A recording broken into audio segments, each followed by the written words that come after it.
Welcome to the ক্রীড়ার দুনিয়া। তো বন্ধুরা, আমরা টেস্টের চ্যাম্পিয়নশিপের পয়েন্ট টেবিলটা দেখতে পাচ্ছি। বন্ধুরা, আমরা পয়েন্ট টেবিলে দেখতে পাচ্ছি বাংলাদেশ 4 নম্বরে আছে। বন্ধুরা, বাংলাদেশ 4 নম্বরে, ইন্ডিয়া আছে 1 নম্বরে এবং 2 নম্বরে আছে অস্ট্রেলিয়া, 3 নম্বরে আছে নিউজিল্যান্ড। এখন বাংলাদেশের বন্ধুরা খুব সুন্দর একটা সুযোগ রয়েছে, আর সেই সুযোগটা হচ্ছে যে 2 নম্বরে চলে যাওয়া। আর সেই 2 নম্বরে গেলেই কিন্তু বাংলাদেশ টেস্ট চ্যাম্পিয়নশিপের ফাইনাল খেলতে পারবে। কারণ আমরা জানি টেস্ট চ্যাম্পিয়নশিপের ফাইনাল কিন্তু 2টা দলই খেলতে পারবে, ফার্স্ট এবং সেকেন্ড যে পজিশনে যে 2টা দল থাকবে।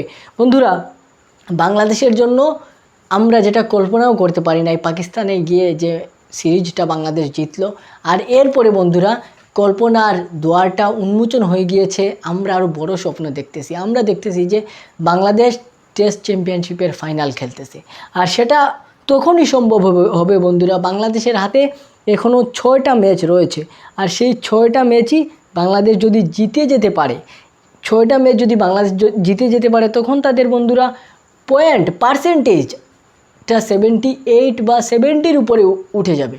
আর যদি 70-র উপরে উঠে যায়, আমরা যদি আবারও পয়েন্ট টেবিলটা দেখি বন্ধুরা, ইন্ডিয়া যে পয়েন্ট টেবিলে আছে এখানে ইন্ডিয়ার হচ্ছে 68.52 এবং অস্ট্রেলিয়ার পয়েন্ট হচ্ছে পার্সেন্টেজ, এটা হচ্ছে পার্সেন্টেজ।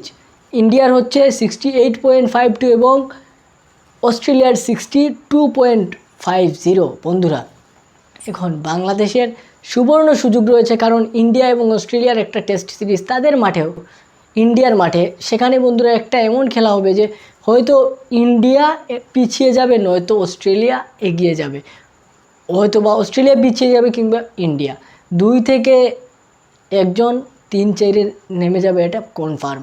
কারণ 5 ম্যাচের সিরিজ, আর এজন্যই ম্যাচ সমান থাকে না, যার কারণে পার্সেন্টেজের হিসাব করা হয় টেস্ট চ্যাম্পিয়নশিপে।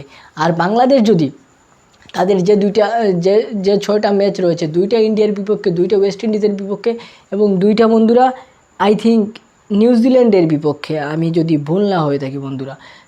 আর যদি এইরকম ওই ম্যাচগুলো বাংলাদেশ জিতে যায়, তাহলে কিন্তু বাংলাদেশের একটা ভালো ভালো ভালো সুযোগ রয়েছে বন্ধুরা, বাংলাদেশ ওই ম্যাচগুলা টেস্ট চ্যাম্পিয়নশিপে ফাইনাল খেলার। বন্ধুরা, আমি একটু ভুল ছিলাম বন্ধুরা, বাংলাদেশের খেলা আছে ওয়েস্ট ইন্ডিজের বিপক্ষে, নিউজিল্যান্ডের বিপক্ষে নয়। আর এটা ঘরের মাঠে যদি বাংলাদেশ জিতে যায়, তাহলে কিন্তু কামাল করে দেবে।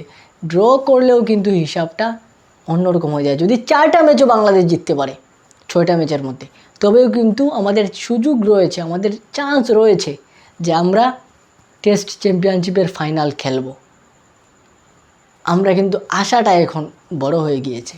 আমি চাইবো বাংলাদেশ টিম যেন আমাদের আশা পূরণ করতে পারে। আপনারা কি বলেন অবশ্যই কমেন্টে জানিয়ে দেবেন। দেখা হচ্ছে নেক্সট ভিডিওতে। আজকের মতো বিদায়। আসসালামু আলাইকুম।